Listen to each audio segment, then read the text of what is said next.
Everyone on your floor thinks you're barely getting by. You've worked the same unit for 22 years. You drive a 2011 minivan with a coat hanger holding the side mirror in place, and you bring the same turkey sandwich in the same crumpled foil almost every shift. When the younger nurses chip in for a birthday lunch, someone always quietly covers your share and nobody makes a thing of it because everybody around you has decided, without ever saying it out loud, that you're the one who's struggling. Here's what none of them know. You have $2.7 million sitting across a brokerage account and two retirement accounts. You could retire tonight and never work another shift for the rest of your life. You are, by a wide margin, the wealthiest person on that floor, doctors included, and for over 2 decades you've done one very specific thing on purpose to make sure not one of them could ever guess it. You know this isn't really about a hospital. Maybe your version of this is an office, a job site, a school. Maybe you're already living some version of it, or maybe, if you're honest, you used to be someone who could have, back before the money started talking you into things. Today we're going to open up exactly what this habit is, where it shows up in your actual life down to the dollar, and why almost everyone who could keep it walks away the moment they're finally able to afford not to. Before we get into how you'd actually build this, it's worth saying why it matters beyond one nurse's parking spot.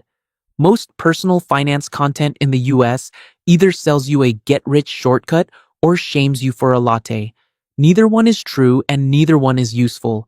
What we're doing here is different. We're looking at what the actual data shows about how ordinary Americans end up with extraordinary balance sheets, and none of it involves a lottery ticket or a secret app.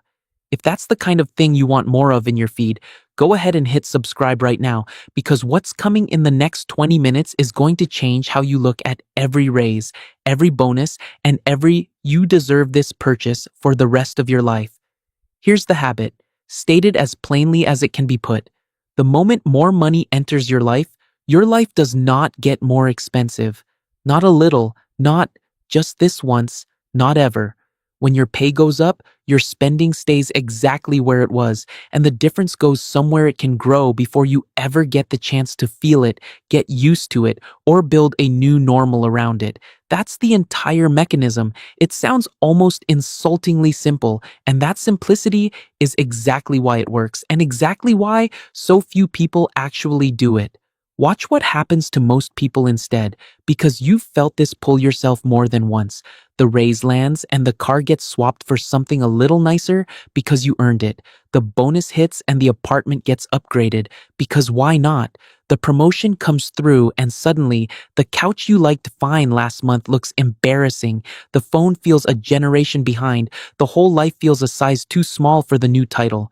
Nobody sits down and decides to do this. It happens by default, automatically, the way water finds the lowest point in a room. Income goes up. Spending rises to meet it every single time unless you actively stop it.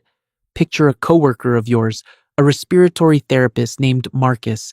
Marcus waited 3 years for a raise that finally added about $650 a month to his take-home pay. The night it hit his account, he felt something real, a kind of relief after years of tight months. So he let himself breathe.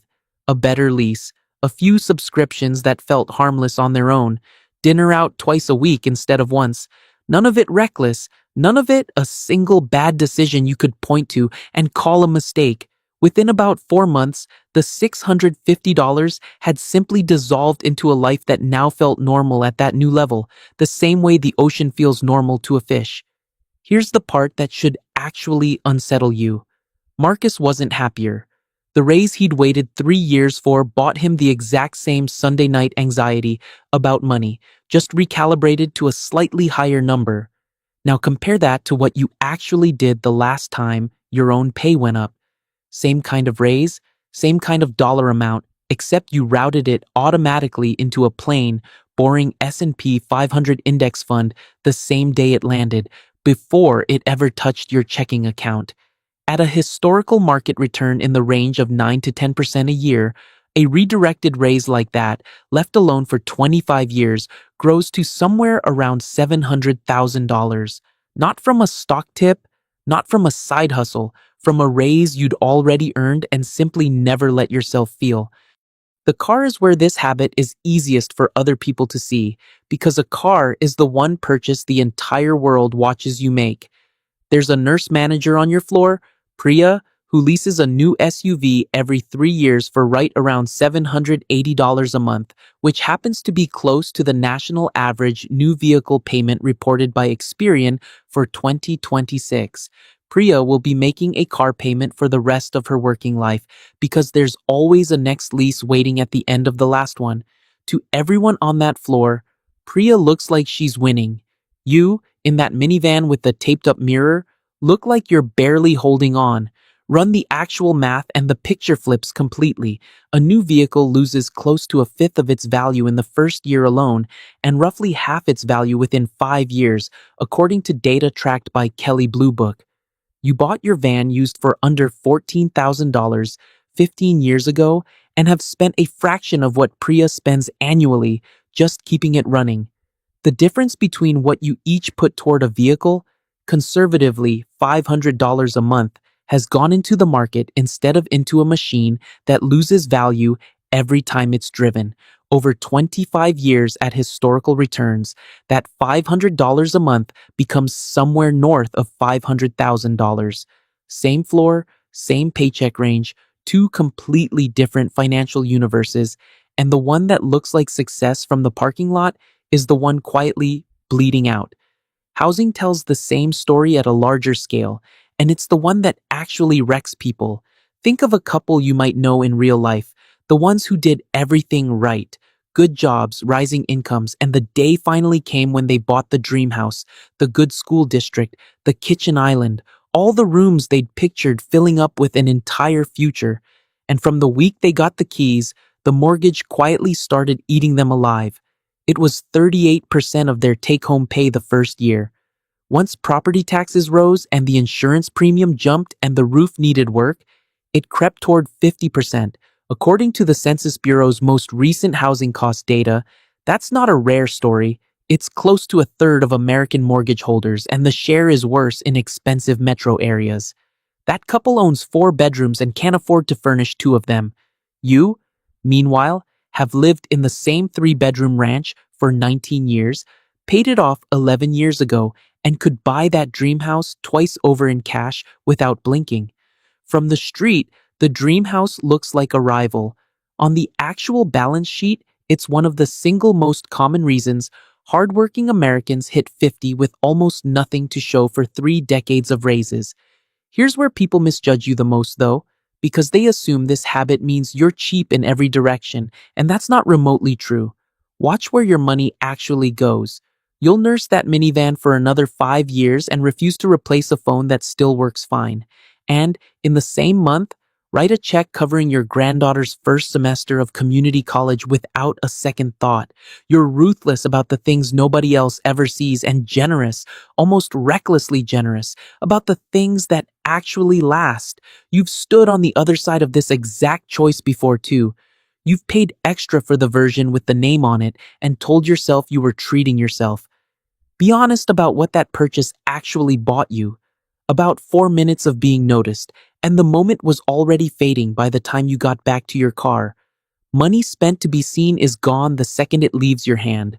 Money spent on something real is still compounding 30 years later.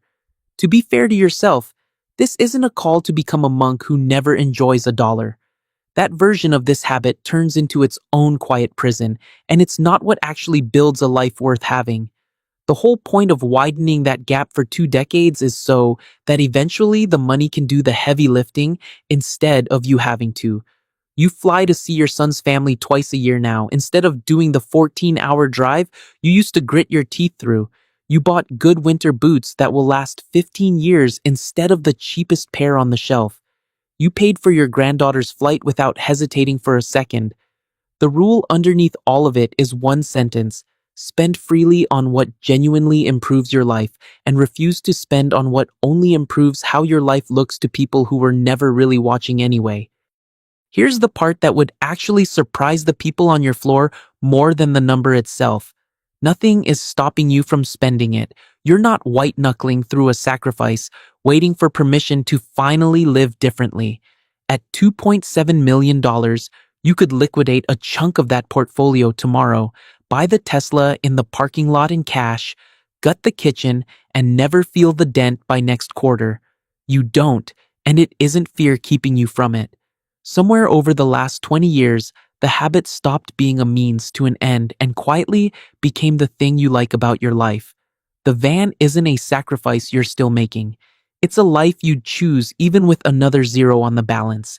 Ask yourself honestly, if the number tripled overnight, would the van change? You already know it wouldn't. That's the real difference between being disciplined and having actually arrived. Discipline grits its teeth. You just genuinely live here now. The habit gets tested hardest not by the slow raises but by the sudden ones, and this is where most people quietly fail without ever realizing it happened. A few years back, you got a small inheritance when your mother passed, just under $40,000. Grief money, the kind that shows up all at once and feels like it's supposed to be spent on something that matters. A coworker in the same situation the year before had used a similar amount to gut renovate her kitchen, and for a while, everyone on the floor talked about how nice it turned out. You sat with the $40,000 for exactly 11 days, moved it into the same index fund you'd been feeding for 2 decades, and never mentioned it to anyone at work. Nobody's kitchen changed. Nobody threw you a compliment about granite countertops. At a conservative long-term return, that single windfall, left alone for 15 years, is on pace to clear $160,000 by itself. The kitchen would have been beautiful for about 18 months before it just became the kitchen again. The counters as invisible to your coworker as the old ones had been. Your 40,000 is still working, silently, right now, while you're watching this. The same restraint shows up in something as small as a closet. The average American household spends somewhere north of $1,700 a year on clothing and accessories, according to Bureau of Labor Statistics data, and that number climbs fast for anyone rotating an image for coworkers, for social media, for a version of themselves they're trying to keep current. You own 4 pairs of scrubs and wear them until the fabric gives out, not because you can't afford more, but because a 15th identical pair of scrubs was never going to make you feel any richer than the first one did. It's a few $1,000s a year that sounds trivial in isolation. Stack it next to the van, the house, the inheritance, and you start to see that it was never really about any one category. It was always about the same single decision, made over and over, in every category that offered you a chance to make it. None of this comes free, and it's worth being honest about the actual cost because it isn't measured in dollars. It's measured in how people read you. You're the coworker who still drives the old van while everyone else upgrades. The aunt who brings her own lunch to the family barbecue instead of ordering the good caterer everyone else chipped in for. People notice. Somebody makes a joke that's really a question underneath. A relative quietly decides you must be struggling and mentions it to someone else at Thanksgiving. You know this and you've made your peace with it because you ran the actual math on what being admired costs versus what being free costs, and you picked the cheaper one on purpose. There's a deeper trait underneath all of this that almost nobody can fake, and it isn't discipline. You genuinely don't organize your decisions around what anyone else thinks of you. Not as a mindset you're working on, just a weight you set down a long time ago and never picked back up. A 2025 survey from LendingTree found that more than a third of Americans admit to spending money specifically to keep up appearances with friends, family, or coworkers, and a large share of them said it strained their finances in the process. Most people are unconsciously pricing their decisions against the imagined judgment of people who are themselves one bad month from real trouble. It's borrowing financial advice from someone who's drowning.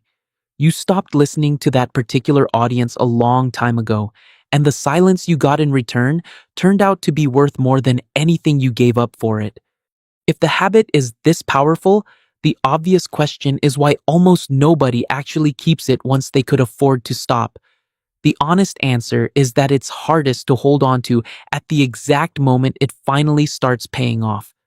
You and a tech named Josh got hired at that hospital the same month, years ago, same starting pay, same shift schedule. Every time his pay went up, Josh upgraded something. The car, the apartment, the watch, always half a step ahead of the next raise. For years, he looked like the one who'd made it. You kept driving the car you already owned, split a modest apartment, and routed a fifth of every single paycheck into an index fund before you ever saw the number in your checking account. For years, you looked like the one who never quite arrived. Then, the hospital system went through a round of layoffs, and on one ordinary Tuesday, both your names were on the same list. Same severance, same 2 weeks notice. Josh had almost nothing saved, and a stack of payments that didn't pause just because his paycheck had. He took the first offer that came in 3 weeks later, on someone else's terms, because his bills weren't going to wait for the right opportunity.